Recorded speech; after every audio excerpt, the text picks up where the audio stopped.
अच्छा, अगला जो क्वेश्चन हमारे पास वो है 2.85।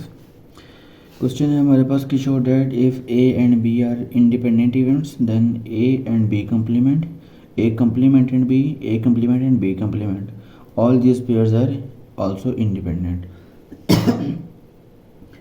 सो इसमें हम लोगों को ये शो करना है कि ये दो जो पेयर्स बने हुए हैं ये सारे के सारे पेयर्स आपस में इंडिपेंडेंट हैं अगर ए और बी आपस में इंडिपेंडेंट इवेंट्स हैं। यहाँ पर एक चीज़ का खास ख्याल करना है कि इंडिपेंडेंट इवेंट्स और म्यूचुअली एक्सक्लूसिव इवेंट्स में डिफरेंस है। सो ये चीज़ जिसको मद्देनज़र रखते हुए जब हम लोग आगे बढ़ते हैं हम लोग कहते हैं कि लेट्स सपोज एक कोई ये इवेंट है और दूसरा मेरे पास कोई ये इवेंट आ रहा है। So basically this is event B, this is event A. This part इसको मैं क्या देता हूँ, this part is known as A intersection B. So obviously this is known as A intersection B complement. तो मेरे पास A intersection B complement हो जाएगा। And similarly अगर मैं आगे आता हूँ तो मेरे पास ये वाला जो है ये मेरे पास ए कॉम्प्लीमेंट इंटरसेक्शन बी हो जाएगा। सो इस तरीके से मैंने यहाँ पे बना ली है कि अभी मेरे पास इनके बीच में जो कॉमन पार्ट है ये वाला पार्ट है कि जिसमें बी शामिल नहीं है और जिसमें ए शामिल नहीं है तो उनका कॉम्प्लीमेंट लगा दिया गया है। सो लेट्स गो कि हम लोग इसको किस तरीके से सॉल्व करते हैं। सो मैंने सबसे पहले अगर हम लोग देखेंगे प्रोबेबिलिटी ऑफ ए इवेंट मेरे पास क्या है तो मैं यहाँ से लिखता हूँ कि प्रोबेबिलिटी ऑफ ए की प्रोबेबिलिटी मेरे पास क्या होगी कि मेरे पास ये सारी की सारी चीज़ आनी चाहिए। ये सारी चीज़ आने के लिए मेरे पास कुछ ये पार्ट है और कुछ ये वाला पार्ट है, तो इन दोनों पार्ट्स को मैं ऐड करूँगा तो मेरे पास ए की प्रोबेबिलिटी आ जाएगी। तो ए की प्रोबेबिलिटी लाने के लिए मुझे पहले ये वाली प्रोबेबिलिटी ऐड करनी पड़ेगी जो कि ए इंटरसेक्शन बी है, और साथ में मुझे ये वाली प्रोबेबिलिटी ऐड करनी पड़ेगी plus probability of A intersection B complement. So basically ये मेरे पास क्या हो जाएगी, प्रोबेबिलिटी ऑफ ए हो जाएगी। अब अगर मैं देखना चाहता हूँ कि मेरे पास probability of A intersection B complement क्या है, क्योंकि मुझे यही शो करना है कि ए इंटरसेक्शन बी कॉम्प्लीमेंट इन दोनों को जब मुझे फाइंड करना पड़ेगा तो मैं इसको इधर रख देता हूँ तो दूसरी चीज़ उधर आके मेरे पास माइनस हो जाएगी। Probability of A minus probability of A intersection B, तो ये दोनों चीज़ें मेरे पास आ जाएंगी। इसको इधर ही रखेंगे एक साइड पर, ये दूसरी साइड पे चली जाएगी तो माइनस हो जाएगी। अब हम लोगों ने पढ़ा है कि जब मेरे पास इंडिपेंडेंट इवेंट्स होते हैं तो इंडिपेंडेंट इवेंट्स की प्रॉपर्टी क्या होती है कि मेरे पास probability of A intersection B जो होता है वो इक्वल होता है दोनों की प्रोबेबिलिटीज़ के प्रोडक्ट के, तो probability of B. So this property holds only for independence या independent event। इंडिपेंडेंस, सो इंडिपेंडेंस के लिए ये प्रॉपर्टी मेरे पास होल्ड करती है तो मैं इसके यहाँ पर लगा सकता हूँ कि probability of A into probability of B मेरे पास ये चीज़ आ जाएगी इन दोनों के प्रोडक्ट के इक्वल। सो अगर मेरे पास दोनों के प्रोडक्ट के इक्वल है तो मैं कह सकता हूँ कि मेरे पास इनमें से प्रोबेबिलिटी ऑफ ए जो है मेरे पास वो कॉमन आ रहा है। फिर मैं कॉमन ले लेता हूँ तो मेरे पास 1 माइनस प्रोबेबिलिटी ऑफ बी रह जाएगा। 1 माइनस प्रोबेबिलिटी ऑफ बी जो होगा मेरे पास बेसिकली वो क्या होता है कि अगर मैं किसी भी नंबर में से मैक्सिमम प्रोबेबिलिटी में से अगर मैं बी माइनस कर देता हूँ तो मेरे पास वो सीधे का सीधा बी प्राइम आ जाता है या बी कॉम्प्लीमेंट मेरे पास आ जाता है। तो मेरे पास ये किसकी इक्वल हो जाएगा, probability of A multiply by probability of B complement. ठीक हो गया। सो बेसिकली मेरे पास जब यहाँ पर probability of A intersection B complement को जब मैंने डिफाइन किया था वो मेरे पास probability of A multiply by probability of B complement आ रहा है।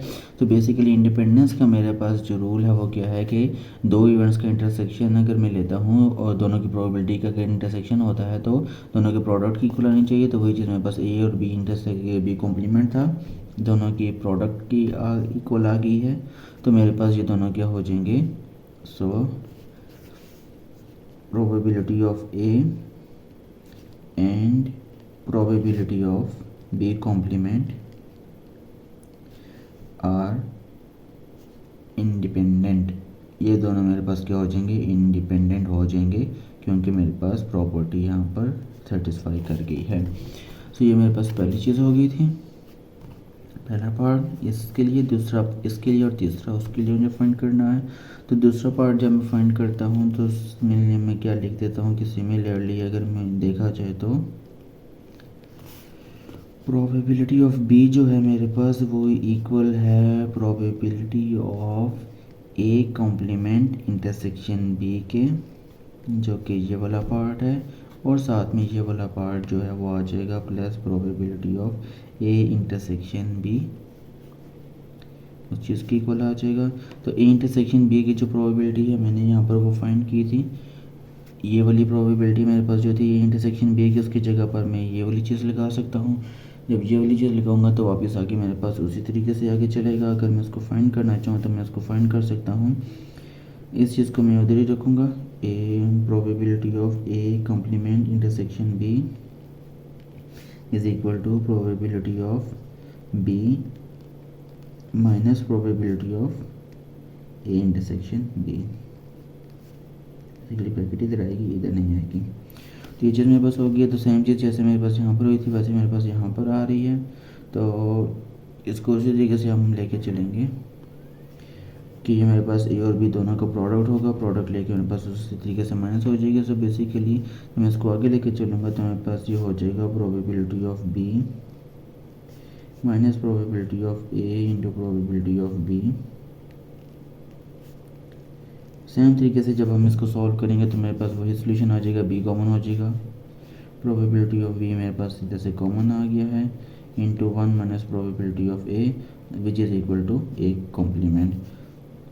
मेरे पास आ जाएगा probability of B multiply by probability of A complement. So मेरे पास ये भी क्या हो जाएगा, A complement intersection B.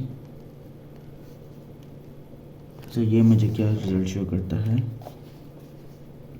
So probability of B and probability of A complement ये भी हमारे पास क्या हो जाएंगे, आर आल्सो इंडिपेंडेंट।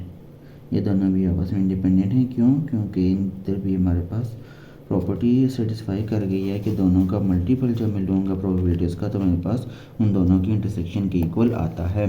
अब जब मेरे पास यहाँ पर थर्ड केस आ गया है तो थर्ड केस बेसिकली मेरे पास क्या है, थर्ड केस है मेरे पास जिसमें मुझे फाइंड करना है ए कॉम्प्लीमेंट और बी कॉम्प्लीमेंट को, कि ये दोनों भी मेरे पास आपस में इंडिपेंडेंट इवेंट्स हैं। इंडिपेंडेंस के लिए हम लोग क्या करेंगे कि ले लेते हैं कि हमारे पास किस तरीके से चलता है, प्रोबेबिलिटी ऑफ ए कॉम्प्लीमेंट। अगर मैं ए कॉम्प्लीमेंट को देखूं तो मेरे पास की प्रोबेबिलिटी क्या होगी, ए कॉम्प्लीमेंट बेसिकली मेरे पास ये वाला हिस्सा आ जाएगा, ये वाला हिस्सा आ जाएगा जो कि मेरे पास बाहर वाला हिस्सा है। तो वो वाला हिस्सा मेरे पास क्या हो जाएगा, probability of A complement intersection B plus probability of A complement intersection B complement. हो गया। अगर मैं आगे इसको सॉल्व करता हूँ तो मेरे पास क्या बन जाएगा, probability of A complement probability of B complement. So B S के साथ मेरे पास ये मैंने पहले वाले से उठा लिया, ये मैंने दूसरे से उठा लिया, प्लस प्रोबेबिलिटी ऑफ, इसका अगर मैं आंसर निकालता हूँ तो मेरे पास ये चीज़ आ जाएगी। वक्त इसको ऐसे ही रखते हैं क्योंकि मेरे पास ये मौजूद नहीं है, इसको मुझे फाइंड करना है। बी कॉम्प्लीमेंट ये मेरे पास इधर ही रहेगा, इसको जब मैं दूसरी साइड पर ले आऊँगा तो मेरे पास हो जाएगा साइड पर प्रोबेबिलिटी ऑफ ए कॉम्प्लीमेंट है, probability of A complement intersection B complement इसी साइड पर रखेंगे, दूसरी चीज़ को उठाकर उधर ले आएंगे तो मेरे पास बन जाएगा probability of A complement minus probability of A complement multiply by probability of B, ये चीज़ हो जाएगी। तो जब मैं यहाँ पर आगे आऊँगा तो इसको किस तरीके से सॉल्व करना है, आपको पता है कि एक चीज़ जब कॉमन आ रही है तो कॉमन लेंगे, probability of A complement common आ गया into 1 minus probability of B आ गया। तो प्रोबेबिलिटी ऑफ बी जहाँ पर मेरे पास आ गया है तो प्रोबेबिलिटी ऑफ बी अगर मैं इसमें से सारी की सारी निकाल दूंगा तो पीछे मेरे पास ये वाला पार्ट बचेगा और इस पार्ट को आप क्या बोलते हो, बी कॉम्प्लीमेंट बोलोगे कि बी को आपने निकाल दिया तो बी कॉम्प्लीमेंट है, तो आगे उसका हो जाएगा probability of A complement as it is probability of B complement आपके पास आ जाएगा उसका प्रोडक्ट। सो बेसिकली आपने ये चीज़ भी वेरीफाई कर दी है कि प्रोबेबिलिटी आपके पास जो आ रही है A complement intersection B complement, वो भी आपके पास इंडिपेंडेंट है, क्योंकि ए कॉम्प्लीमेंट की प्रोबेबिलिटी का जो प्रोडक्ट है वो बी कॉम्प्लीमेंट की प्रोबेबिलिटी के साथ आ गया है और वही आपके पास इंटरसेक्शन आ रहा है। तो बेसिकली आपके पास क्या हो जाएगा, ये इवेंट्स भी आपके पास इंडिपेंडेंट हैं। आप यहाँ पे लिख देंगे कि ये दोनों भी आपस में इंडिपेंडेंट हैं। सो जो आपका क्वेश्चन था वो सॉल्व हो गया। So probability of A complement and probability of B complement are also independent. तो ये भी मेरे पास क्या है, इंडिपेंडेंट है। ठीक हो गया। तो इस तरीके से हम लोग को इस वाले क्वेश्चन को सॉल्व करना है। ये क्वेश्चन हमारे पास सॉल्व हो चुका है।